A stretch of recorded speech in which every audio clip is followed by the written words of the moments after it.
Bismillahirrahmanirrahiim waxaan oo wanaagsan daawadayaal ku soo dhawaada qodobada wararka ugu doorka roon qodobada aan idin haynana waxaa ka mid ah baarlamaanka Soomaaliya oo si rasmi ah maanta loo furayo iyo madaxweyne Farmaajo oo ka qayb galaya warbaahinta madaxa bannaan oo loo diiday inay ka qayb galaan furitaanka baarlamaanka dani oo mar kale weeraray filla Soomaaliya iyo walaaca doorashada oo sii siyaaday Itoobiya oo door weyn ka qaadatay gabadh-falka ay dawladda Jabuuti ku sameysay duuliye Fuad Yusuf Ali iyo rabshadaha ka dhacaya dalka Jabuuti oo sii siyaaday wasiir canshuur oo amar dul dhigay shirkadaha isgaarsiinta iyo khilaaf ka taagan ruqsadsiintooda xisbiga Cabdikariin Xuseen Guuleed oo durba wajahaya fadeexa cusub iyo siyaasiyiin ka hadlay magaca uu qaatay Cabdikariin Xuseen Guuleed iyo madaxweynaha maamulka Koonfur Galbeed oo wada qorshe ka dhan ah beelaha Hawiye ee deegaanada maamulkaasi intaasi waxay ahaayeen daawadayaal qodobadii wararka ugu doorka roona waa 6 bisha Juun sanadka 2020 markana waxaad ku soo dhawaataan warkii oo faahfaahsan waxaa maanta oo sabti ah si rasmi ah loo furayaa kalfadhiga toddobaad ee baarlamaanka Jamhuuriyadda Federaalka ee Soomaaliya labadiisa gole kadib fasax muddo dheer ay ku maqnaayeen sida qorshaha uu yahay madaxweyne Maxamed Cabdullaahi Farmaajo ayaa si rasmi ah u furaya kalfadhigaasi oo ay si wada jir ah uga qayb galayaan labada gole ee baarlamaanka Federaalka ee Soomaaliya sidoo kale furitaanka waxaa ka qayb galaya xubno ka socda dawlad goboleedyada dalka iyo marti sharaf kale oo lagu casuumay ka qaybgalka xafladda guddiga qabanqaabada furitaanka kalfadhiga toddobaad ee baarlamaanka Federaalka ee Soomaaliya ayaa xaqiijiyay in la yareeyo casuumaadda marti sharaftii badneed ee horay ugu qayb gali jirtay furitaanka kalfadhiyada baarlamaanka sababo la xiriira cudurka safmarka ee COVID-19 sidoo kale guddiga ayaa xaqiijiyay in talooyinka caafimaadka iyadoo la raacayo in wax badan laga dhimay tiradii la casuumi jiray sidoo kalena dadka kooban ee ka qayb galaya xafladda furitaanka in ay mari doonaan habraac gaar oo loo diyaariyay waxaa gabi ahaanba laga joojiyay inay ka qayb galaan furitaanka kalfadhiga toddobaad ee baarlamaanka Federaalka ee Soomaaliya warbaahinta madaxa bannaan ee ka howlgasha magaalada Muqdisho kadib codsi ka yimid madaxtooyada Soomaaliya ayaa wasaaradda warfaafinta iyo baarlamaanka Federaalka ee Soomaaliya ku cadaadisay in gabi ahaanba la joojiyo in warbaahinta ay ka qayb galaan furitaanka kalfadhiga toddobaad ee baarlamaanka Federaalka ee Soomaaliya maadaama furitaankiisa uu yahay mid xasaasi ah sidoo kalena madaxweynuhu uu ka jeedin doono khudbad xasaasi ah oo uu kaga hadli doono arrimaha doorashada madaxtooyada Soomaaliya ayaa sidoo kale warbaahinta madaxa bannaan waxay ka joojisay in gabi ahaanba ay tagaan furitaanka kalfadhiga toddobaad ee baarlamaanka Federaalka ee Soomaaliya iyadoo marmarsiyo ka dhiganaysa cudurka COVID-19 ee Soomaaliya muddooyinkii dambe waxaa sii kordhay caburinta iyo xayiraadda la saaraya warbaahinta madaxa bannaan ee ka howlgasha guud ahaan dalka gaar ahaan magaalada Muqdisho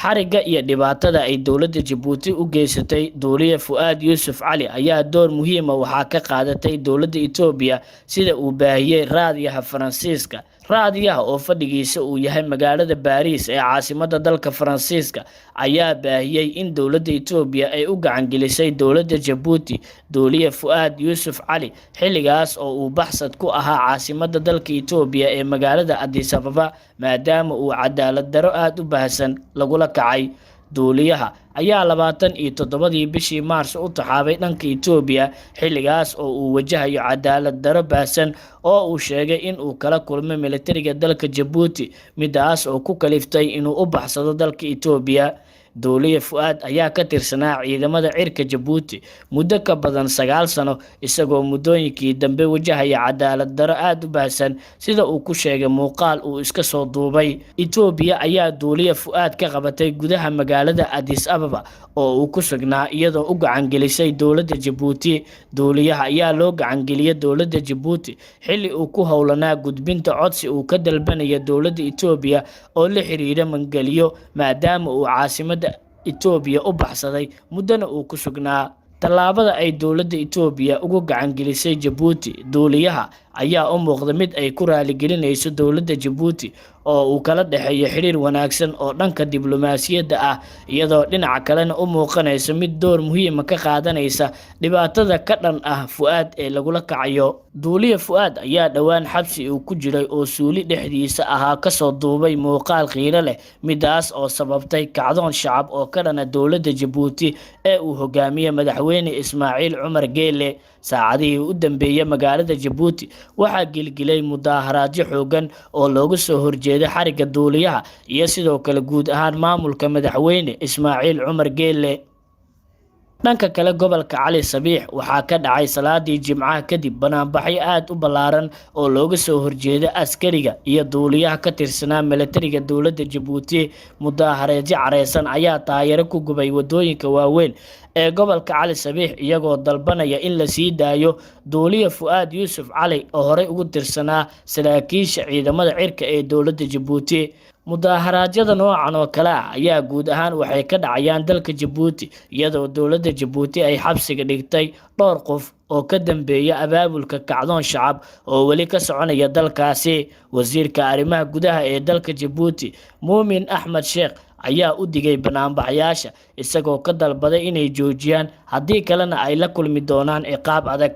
nin kasta oo sharciga ku xadgudba waa la soo qaban doonaa oo sharciga ayaa lala tiigsan doonaa. marka dadka ha ogaadaan in meeshu uu yahay wadan sharci ka jira nidaamka ninkii ku xadgudbana tallaabo sharci laga qaadi doono haddii kale waxaa ka dhalan doona isku dhac ciidamada iyo shacabka ah midaasina dowladda Djibouti ma aqbali doonto ayuu yiri wasiirka arrimaha gudaha ee dalka Djibouti. wasiirka wasaaradda boosada iyo isgaarsiinta ee dowladda federaalk ee Soomaaliya Cabdi Canshuur Xasan ayaa ka hor yimid warqad lagu amrayo shirkadaha isgaarsiinta qaranka inay qaataan ruqsadda dowladda taas oo ka soo baxday maareeyaha hay'adda isgaarsiinta qaranka. qoraalka ka soo baxay wasiirka ayaa loo diray shirkadaha Hormuud, Somtel, Golis, Telsom iyo Amtel waxaana wasiirku uu ku wargeliyay dhammaan shirkadahaasi in ruqsadaha uu soo saaray maareeyaha aysan waafaqsaneyn sharciga isgaarsiinta oo aysan ku dhaqmi karin shirkadaha sida uu hadalka u dhigay. arrintan ayaa banaanka u soo saartay loolan xoogan oo la rumaysan yahay inuu dhaqaale salka ku hayo oo u dhaxeeya wasiir Canshuur iyo hay'adda isgaarsiinta qaranka. hay'adda isgaarsiinta qaranka ayaa ku doodeysa inay tahay hay'ad u madax banaan fulinta howlaha loo igmaday oo ay ka mid tahay bixinta ogolaanshaha ruqsadaha waxayna cuskanaysaa qodobka 7 ee sharciga isgaarsiinta qaranka. xubno ka tirsan hay'adda isgaarsiinta qaranka ayaa sheegay in maareeyaha uu si sax ah u wato howshiisa sidoo kalena ay tahay waajib isagu saaran in uu bixiyo ruqsadaha wasiirkuna uu faragelin toos ah ku sameynayo shaqada hay'adda isgaarsiinta qaranka. sidoo kale waxay ku doodayaan in wasiirka uusan shaqo ku lahayn arrimaha ruqsad bixinta balse uu leeyahay kaliya la socosho laguna wargeliyay wixii arrimahaasi la xiriira. dhanka kale kulan degdeg ah ee uu soo qaban qaabiyay ururka shirkadaha isgaarsiinta Soomaaliyeed ee ka dhacay magaalada Muqdisho ayaa looga hadlay arrimo badan oo ay ka mid yihiin xaaladaha adeegyada isgaarsiinta dalka iyo dhibaatooyinka ka jira guud ahaan dalka iyo sidii loo xoojin lahaa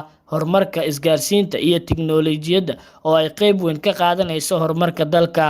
shirkadihii kulanka ka qayb galay ayaa walaac ka muujiyay khilaafka dhanka dhaqaalaha ee u dhaxeeya wasiir Canshuur iyo hay'adda isgaarsiinta qaranka waxayna dalbadeen in si degdeg ah madaxda sare ay arrimahan u soo fargeliyaan. sidoo kale madaxda dowladda federaalk ee Soomaaliya ayay ugu baaqeen inay soo fargeliyaan muranka iyo khilaafka u dhaxeeya mas'uuliyiinta hay'adda isgaarsiinta qaranka iyo wasaaradda boosada iyo isgaarsiinta ee la xiriira dhanka iyo ruqsad bixinta. madaxweynaha maamulka Puntland Siciid Cabdullaahi Dani ayaa dhaliilay gudiyada dowladda federaalk ee Soomaaliya ee dhistay ee lagu saleeyay habka awood qaybsiga ee 4.5. Dani ayaa sheegay inaysan rajo wanaagsan ka qabin gudi lagu soo xulay xubnihiisa awood qaybsiga beelaha 4.5 taasoo aan la soo dooran in ay saameyn ka dhalan doonto sidoo kalena uusan rajo wanaagsan ka qabin arrimaha la xiriira doorashooyinka maadaama gudiga lagu soo xulay 4.5. waxaan aad ugu digaynaa in nidaamka 4.5 laga dhigo dastuur oo wax walba lagu saleeyo hab qaybsiga qabiilka oo sharci adag laga dhigayo suuragal ma ahan arrintan waxaana ka dhalan kara dib u laabasho ayuu yiri madaxweynaha maamulka Puntland Saciid Cabdullaahi Dani. Madaxweynaha maamulka Puntland Saciid Cabdullaahi Dani ayaa tilmaamay inay diyaar u yihiin in kaalin wanaagsan ay ka qaataan sidii loogu gudbi lahaa 4.5 looguna gudbi lahaa in shacabka ay wax doortaan gudiyadana lagu saleeyo nin walba aqoontiisa ayuu yiri Saciid Cabdullaahi Dani ayaa dhowr jeer toddobaadyadii la soo dhaafay warbaahinta u sheegay inaysan aqoonsanayn talaabooyinka kala duwan oo ay qaadayso dowladda federaalka ee Soomaaliya ee la xiriira hirgelinta doorashooyinka dalka inta laga xalinayo khilaafka u dhaxeeya Puntland iyo dowladda dhexe.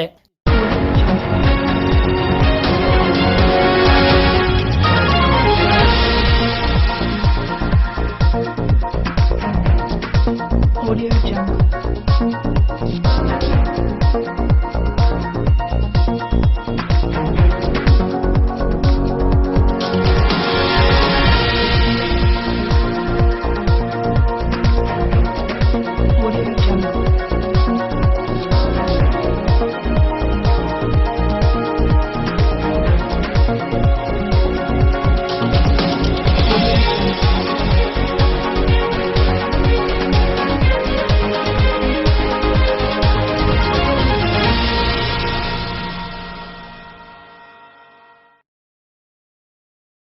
haddii aad ku cusub tahay fadlan channelkan subscribe saar calaamadda gambaleelkana furo si ay ku soo gaaraan fiidiyoyada ama muuqaalada kale ee aanu duubnay ama aan hadda rabno in aan duubno share dhe oo sii faafiyo lana wadaag saaxiibada haddii aad faalo qabtana commentiga hoose noogu soo gudbi.